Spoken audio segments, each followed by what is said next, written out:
I reckon half the people, man, if they were homeless, they wouldn't be able to live. Honestly. Because it's so hard. The one thing I suppose that crashed me is just like feeling alone. When you think you're by yourself, you know what I mean? So like, who cares about me? Why should I care about myself? I grew up in decent care and I grew up feeling like I didn't belong anywhere because, you know, I didn't have parents like most kids. And I was always moving from different hostels.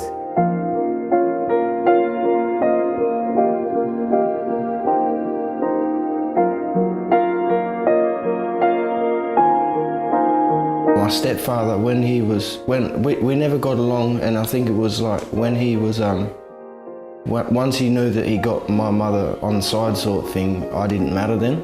And then that's when I started to cop and like the physical abuse and all that. And because I had no friends or anything and I felt like I was so by myself and alone, I ran away. I left home. I've been on and off the street since I was 10, 11. Met some people who hung around the city and they like gave me a sense of family, you know, made me feel like I belong somewhere. And I guess that's why so many people keep going back and forward to the streets. My mum and stepdad were in domestic violence for 11 years. One day, I never went to school. I ran away and that for a couple of days and then come back home. And then my mum said, I have to go for a ride in the car with these people. And they drove me all the way up to this hostel. It was like a 3-hour drive and I was crying the whole way there, you know. And my mum was saying, it's all right, it's all right.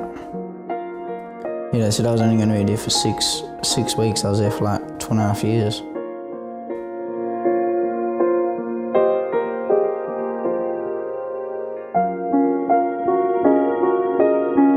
It's horrible, like, you know, you try and find somewhere to sleep and you get kicked at night by such security guards saying, no, you got to move along, you can't sleep here. So you move along and you go to a place where you think you might be able to sleep and you get moved on again, and it's always hard to find places to sleep, especially in the city. But I know, it's pretty hard, man, because, you know, like, not knowing where your next feed's coming from sometimes. If you're gonna wake up tomorrow, people just like take the piss out of you all the time saying, oh, you're not homeless, rah, rah. And you know, like get a job and rah, rah, you know. It's depressing. I don't know how people get motivation to go and get a job when they're sleeping on the streets. You can get, like, some people will just end themselves by killing themselves, but there might be a good person deep down inside there. It's crap.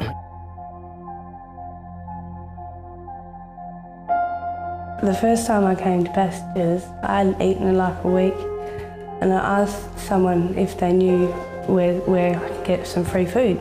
I had no money, nothing.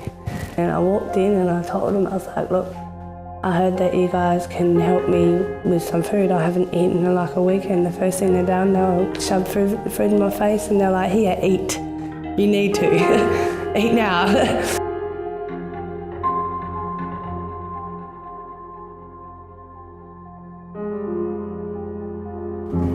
They're like angels in their own way. From having someone to talk to when you're down and out and ready to neck yourself, having someone to talk to, start there, food, showers, shave, toilet, relax, sleep on the couch, watch TV, just a home away from home. There's no home out there.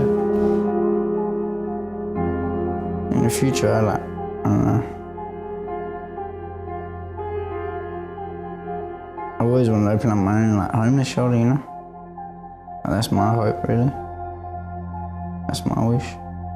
You know, it's people like me wish I could do more for them to show that I'm thankful for what they've done, you know?